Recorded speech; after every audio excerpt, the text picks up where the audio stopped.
I'm Mike, and this is the Big N Solo Run.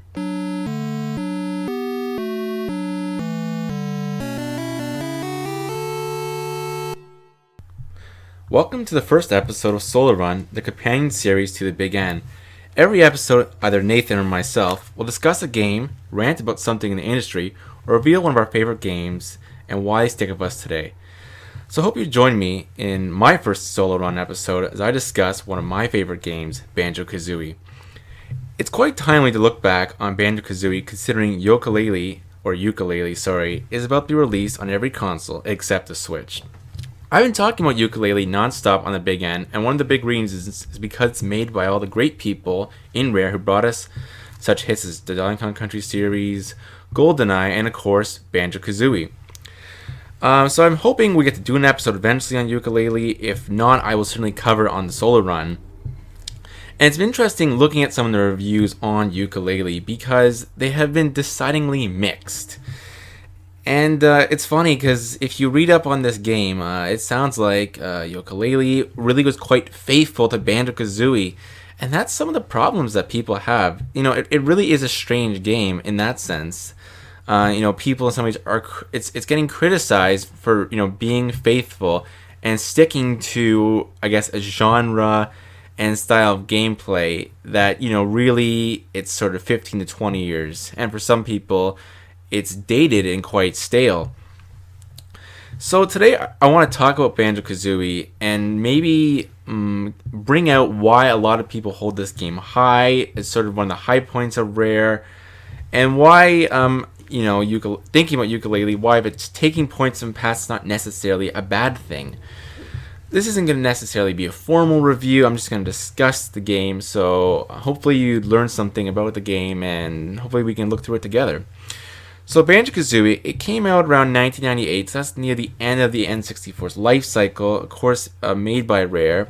And they did make, Banjo-Tooie in 2000, a few Game Boy games, and then, of course, Microsoft bought Rare, and really we haven't heard much from Banjo-Kazooie since.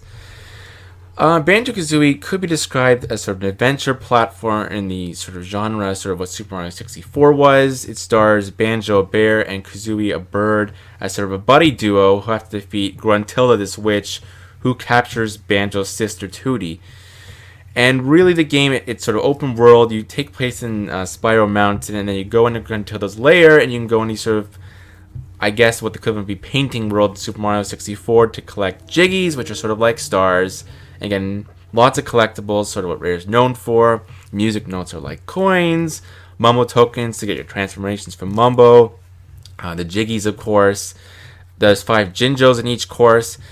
And you're collecting all these pieces to advance the story and eventually face off Gruntilda. And Banjo-Kazooie, to me, stands out. For one thing, unlike Super Mario 64, when you go in these worlds, you don't leave after you get a Jiggy. You can actually stay in the world and play as much as you want, gather as many things as you want before you leave.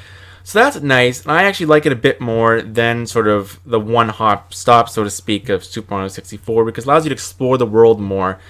And in that sense, Banjo-Kazooie in some ways relies much heavily on sort of the adventure aspect in the platformer. You have a lot more moves, and really, there's, I would say, less intricate platforming and more of sort of puzzle solving and just exploring in general.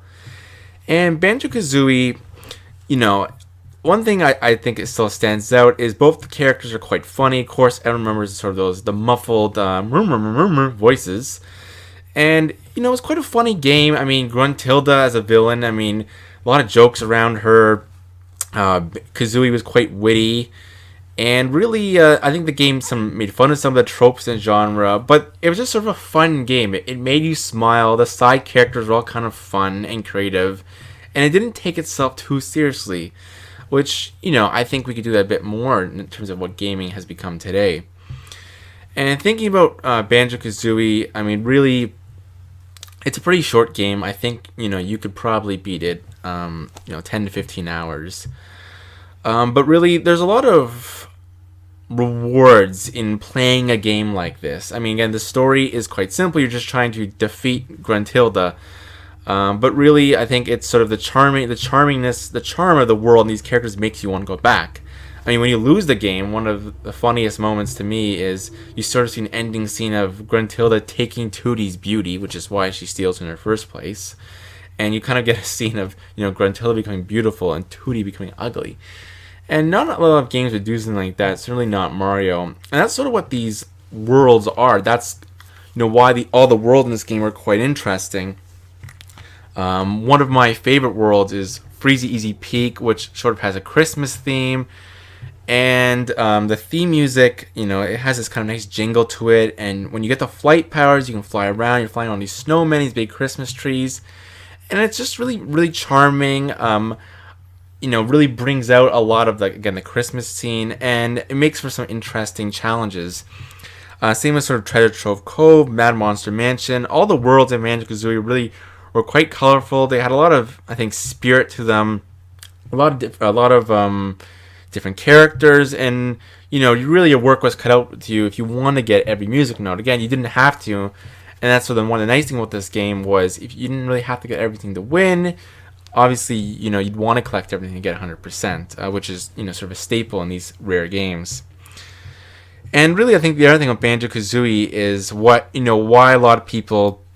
I mean, I talked about on the podcast before. I helped kickstart Yooka-Laylee, mostly because of how much I liked Banjo-Kazooie. We don't have a lot of games like this anymore. I mean, we don't have a lot of adventure platformers for starters.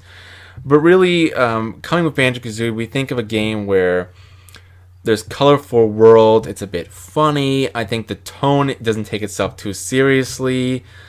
Even things like people complain about annoying mini games. Again, all the transformations, all these fun little things kind of add up and make this kind of interesting, fun game. And we don't really have that as much anymore. At least I think it's a lot rarer. So I think that's sort of one of the things people come back to. And the thing is, again, interesting, if you read up on Yooka-Laylee, what people complain about it is, in some ways, gaming is a lot easier than it used to. I mean, we have, things like, again, it's interesting, people talking about things like, oh, well, there's no mini-map in Yooka-Laylee. And I think, well, of course, we didn't have mini-map back in, 1997, but that was part of the fun. Part of the fun was not knowing where you're going, exploring every nook and cranny. And, yes, sometimes you ran around in circles. I'm not going to say that's not annoying, but, there was a certain fun of it, of kind of, not being guided by the hand, not being told this is where you want to go, and, just go and have fun and explore. And, Banjo-Kazooie's worlds are, I think, a good size for that. Now, maybe Yooka-Laylee worlds are double or even triple the size. I don't know. Again, hopefully we'll get on the Switch so I can play this game and talk about that. But, that was part of the fun, was playing these games, and just exploring, not knowing where to go. And the other thing is, I think, the fact that Banjo-Kazooie didn't take itself that seriously. I mean, it's fun that, you had all these mini games, for example. Some of them were silly. Some of them were downright annoying. I mean, I remember the Mr. Croc and Bubble Goop Swamp. You have to beat that game twice to get the last Jiggy. And I remember, being very annoyed by that when I was younger. Not so much now. I've played the game a couple times. But yeah, I mean, there's always going to be annoying mini games, these kind of games. I don't think they should be all stripped out entirely. I mean, again, there's always some charm and adds sort of different things to do. And, in some ways, that frustration was part of playing these games. Was playing, unfortunately, to play some of these mini games, 10 times to win. I'm not going to say it was the most fun thing, but there also was a certain,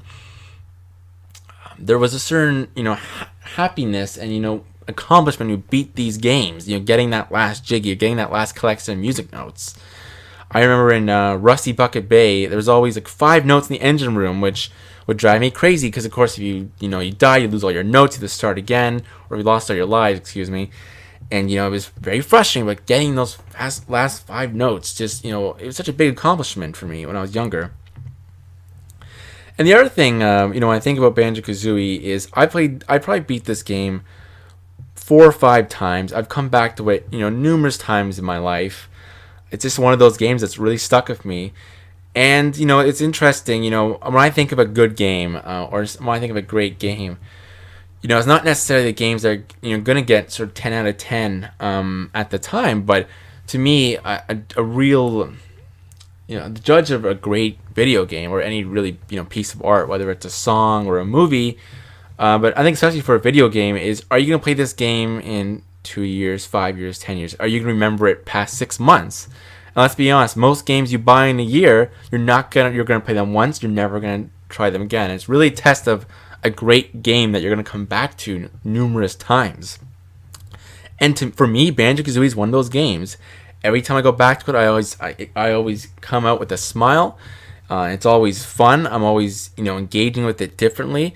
Even though I memorized every map, I know where every Jiggy is. I still have fun exploring. It's still fun. It's not the most challenging game, I'd say. Certainly, one of the things they fixed in the sequel, it got a lot harder and really intricate. And maybe I could discuss that on another episode. But really, Banjo-Kazooie, it's one of those games that I always come back to. It always, makes me smile in the dialogue or doing certain challenges. And, I think for a lot of fans out there, this game stands out. And that's why, people funded Yooka-Laylee. I think it'd be really interesting once Yooka-Laylee comes out to see what fans say. Because, it's just interesting that, the critics are really harsh. And I feel like this is going to be one of those games that it's really going to depend on, what you think of Banjo-Kazooie or what your relationship with it is. Because that's, really going to make a difference in terms of, what you're going to think about this game. And, Banjo-Kazooie, it does have issues. People talked about the bad camera work. I mean, swimming was a nightmare. I don't think it got that much better in the sequel. Again, sometimes there was some annoying jiggies, annoying mini games, things like that. But for the most part, I find it, it holds up quite well. Again, I think it was one of the best 3D platformers and certainly a fun adventure game. And really, we didn't get much after that. Like really, except for the odd Super Mario game, which did move away from that sort of 3D platformer adventure. There hasn't been a lot, especially on a Nintendo system. So I am hoping, looking at Yooka-Laylee, that we might get some more 3D platformers. I've said before, I'm a fan of adventure games. Really, there was a lot of platforms. Bomberman became a platformer in the late 90s, and I enjoyed, in the early 90s, 3 of them, which I quite enjoyed. I enjoyed Super Mario 64. I enjoyed Donkey Kong 64 with its excessive collecting. So again, I'm a big fan of platformers, adventure platformers. So they're always going to have a soft spot for me. But again, I think that about covers it. Again, I really like Banjo-Kazooie. I think it really holds up over time. And I really think people should give Yooka-Laylee a chance, not just because, looking past the bad scores, but, think of it as, a game that, you might have missed. You might not have played Banjo-Kazooie. You might not have had an N64. And this game really takes a lot from that time of gaming. And yes, there might be some things that are dated and things you are probably, sort of privileged enough at gaming to say they don't have to worry about or annoying things, but it might be fun just to pick it up and just sort of experience a different time in gaming. And I think you'll really enjoy it and get a kick out of that tone and that style, and hopefully just exploring a world. So thanks for listening to me today. I hope you enjoyed the first episode of the Big N Solo Run. If you like what you heard today, please subscribe to our channel. And if you have any suggestions on topics or games you want us to cover in future episodes, please leave a comment below. We're going to have future episodes of Solo Run, hopefully between every one of our main episodes of the Big N. So if there's other games or topics, perhaps you've heard us discuss something that we never got to on a retro review, just let us know. And, I'm sure, hopefully we'll have time for it. There's lots of games we've wanted to cover, and that's